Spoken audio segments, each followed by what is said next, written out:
Should you invest in Rio Tinto? Let's analyze it on GrowthShares. This analysis is split into three factors: the business, the stock, and the price. Within each factor are a total of 11 metrics from business growth, performance, to intrinsic value. Each of the three factors and 11 metrics are given a grade from 0 to 99, with 50 to 59 being considered average. Each company belongs to a specific sector of the economy. My analysis cleans the data so that we can compare companies between different sectors effortlessly. The three factors are then graded and combined to get our final grade. Most companies will fall into that average range, since most companies are indeed average long-term investments. Before we begin, there will be quite a few numbers and metrics in this video, so I've made a separate video detailing everything to get you caught up. I encourage you to pause this video anytime so you can better understand the numbers.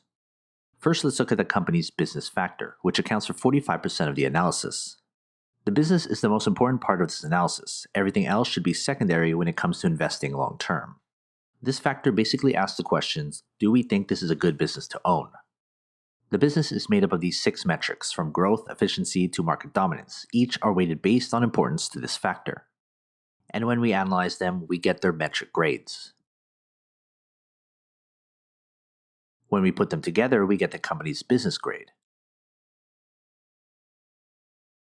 Next, let's look at the company's stock factor, which accounts for 35% of its analysis.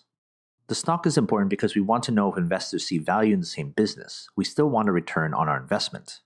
This factor basically asks the question: will the stock grow enough in the future to justify an investment? The stock is made up of these 4 metrics, from performance to dividends. Each are weighted based on the importance to this factor. And when we analyze them, we get their metric grades.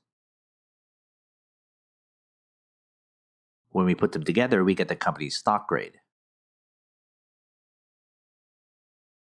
Third, let's look at the company's price factor, which accounts for 20% of this analysis. The price is important because it tells us whether the company's stock price is attractive enough for us to buy in. This factor basically asks the question: what is the most you should pay for the company? The price is made up of only one metric, the intrinsic value, or fair value price of the company. Here's the company's price grade and intrinsic value per share. Before we calculate our final grade, consider becoming a GrowthShares Patreon member and get access to my spreadsheet with every grade from every company I've analyzed. It's updated all the time. Head to patreon.com/GrowthShares or click on the link in the description.